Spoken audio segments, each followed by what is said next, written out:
नमस्कार. महाराष्ट्रातील विविध क्षेत्रातील बातम्या झटपट आपल्या मोबाईलवर पाहण्यासाठी लगेचच सबस्क्राईब करा राष्ट्रशक्ती लाईव्ह न्यूज आणि सोबत बेल आयकॉन प्रेस करायला विसरू नका.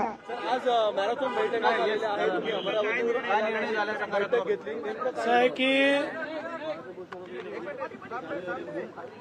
आम्ही आमच्या जाहीरनाम्यामध्ये शेतकऱ्यांच्या कर्जमाफीच्या संदर्भातली घोषणा केली होती.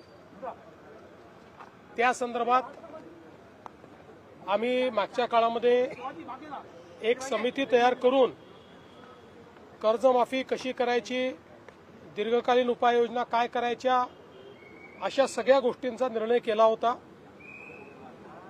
कारण कर्जमाफी हा एक भाग आहे, पण शेतकरी वारंवार कर्जाच्या विळख्यात अडकतो आणि म्हणून त्यांना आपण बाहेर कसं काढू शकतो अशा प्रकारचा सगळा विचार व्हावा अशा प्रकारची अपेक्षा होती.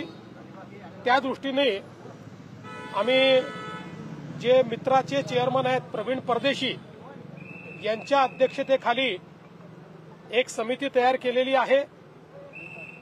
ही समिती कर्जमाफीच्या संदर्भात कशा पद्धतीनं ती करता येईल, त्याचे निकष काय असतील, भविष्यात शेतकऱ्यांना आपल्याला कर्जाच्या विळख्यातनं बाहेर कसं ठेवता येईल किंवा थकीत कर्जात तो जाणार नाही याकरता काय उपाययोजना करता येतील, या सगळ्या बाबींवर निर्णय करेल. त्या संदर्भात आम्ही असा निर्णय आज केला आहे की एप्रिल महिन्याच्या पहिल्या आठवड्यात या कमिटीने आपलं कामकाज पूर्ण करावं आणि आम्हाला कर्जमाफी कशी करायची, त्याचे काय निकष ठरवायचे या संदर्भातला एक अहवाल द्यावा आणि या अहवालावर कर्जमाफीच्या संदर्भातला जो निर्णय आम्हाला करायचा आहे तो 3 महिन्यात म्हणजे 30 जून 2026 पूर्वी करण्याचा आम्ही निर्णय केलेला आहे. त्यामुळे आता सगळे टप्पे आम्ही या ठिकाणी ठरवलेले आहेत. सगळ्या नेत्यांशी आमची चर्चा झाली, अतिशय सकारात्मक चर्चा झाली. त्या चर्चेमध्ये त्यांनी देखील याला मान्यता दिलेली आहे. आम्ही त्यांना समजावून सांगितलं की आम्ही पहिल्या दिवशीपासून कर्जमाफीच्या बाजूचे आहोत, आम्ही दिलेलं आश्वासन पाळू हेच सांगितलेलं आहे. पण आता लगेच शेतकऱ्यांना त्यांच्या खात्यात पैसे देणं गरजेचं आहे. कर्जाची वसुली जून महिन्यात होणार आहे आणि आता जर आपण शेतकऱ्यांच्या खात्यामध्ये पैसे दिले नाहीत तर शेतकरी रबीचा पेरा देखील करू शकत नाही आणि म्हणून पहिल्यांदा तात्काळ शेतकऱ्यांना जे त्यांच्या खात्यात पैसे दिले पाहिजे त्याची सगळी तरतूद आम्ही केलेली आहे आणि ते पैसे आता शेतकऱ्यांच्या खात्यामध्ये जाणं सुरू झालेलं आहे. जवळपास आज आम्ही अंदाज घेतला तर जवळपास 8,500 कोटी रुपये रिलीज झाले आहेत. त्यातले 6,000 कोटी प्रत्यक्ष खात्यामध्ये गेले आहेत आणि पुढच्या 2 दिवसात उरलेले पैसे जाणार आहेत. अजून 11,000 कोटी रुपये हे काल आम्ही जे कॅबिनेटला परवा मान्य केले तेही आता येत्या 2 ते 3 दिवसात रिलीज होणार आहेत आणि तेही शेतकऱ्यांच्या खात्यामध्ये जातील आणि अजून 1,500 कोटीची आम्ही प्रोव्हिजन केलेली आहे. त्यामुळे आता शेतकऱ्यांच्या खात्यामध्ये पैसे जाणं हे महत्वाचं आहे, ते आम्ही जाणं सुरू केलेलं आहे आणि माझा अंदाज आहे की पुढच्या 15 ते 20 दिवसात 90% शेतकऱ्यांच्या खात्यात हे पैसे पोहोचून जातील. 10% कदाचित अनेक वेळा आम्हाला अनुभव आहे, खात्याच्या अडचणी असतात, त्या जाऊन सोडवाव्या लागतात, मल्टिपल खाती असतात, अशा प्रकारच्या गोष्टी असतात.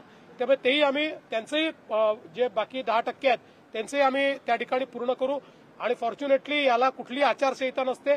त्यामुळे आचारसंहिता लागली तरी ही मदत त्यांच्या खात्यामध्ये जाऊ शकते.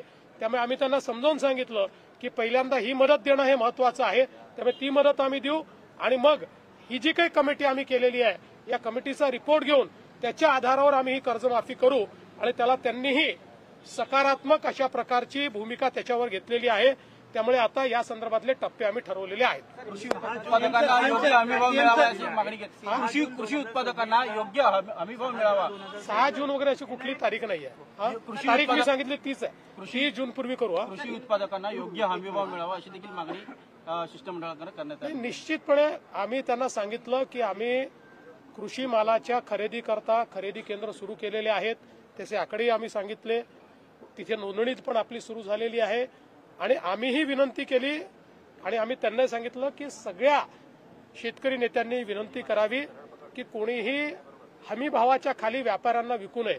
व्यापारी जर हमी भाव देत असेल तर व्यापाऱ्याला द्यावं, व्यापारी हमी भाव देत नसेल तर आपल्या केंद्रांवर आणून त्यांनी ते विकावं, अशा प्रकारची आम्ही सीएम सर आज मुंबईमध्ये 17 मुलांना ओलीस धरणाऱ्या एका व्यक्तीचा, रोहित आर्य नावाच्या व्यक्तीचा एन्काउंटर करण्यात आलेला पोळीमध्ये. काय तपशील आहे या घटनेविषयी? बघा, याचा सगळा तपशील पोलिसांनी आपल्याला दिलेला आहे.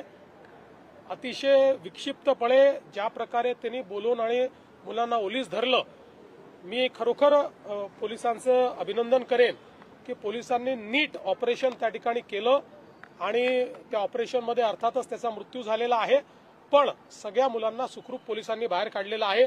आता त्यातल्या ज्या काही गोष्टी आहेत त्याचं इन्व्हेस्टिगेशन सुरू झालेलं आहे, त्यामुळे संपूर्ण इन्व्हेस्टिगेशन झाल्यावरच बाकी गोष्टी सांगता येतील. बघा, आता त्यांचं समाधान झालंय की नाही हे तुम्हाला सांगतील. आम्हाला असं वाटतंय त्यांचं समाधान झालंय, पण त्यापेक्षा आम्हाला महाराष्ट्रातल्या शेतकऱ्याचं समाधान करणं हे जास्त महत्वाचं वाटतं. ते करण्याचा आम्ही प्रयत्न करू. खूप मोठा निर्णय आहे, खूप मोठा निर्णय आहे, पण सरकारवर आधीच थोडासा आर्थिक बोजा देखील आहे, तर कसं सॉर्ट आउट आहे. आता हे खरंच आहे की आर्थिक बोजा मोठा आहे, सरकार आर्थिक अडचणीत आहे, पण जसं आता आर्थिक अडचणीत असतानाही आपण आजपर्यंतची सर्वात मोठी मदत ही अतिवृष्टीमध्ये यावेळेस केली आहे. मार्ग काढू आता त्यातनं काहीतरी.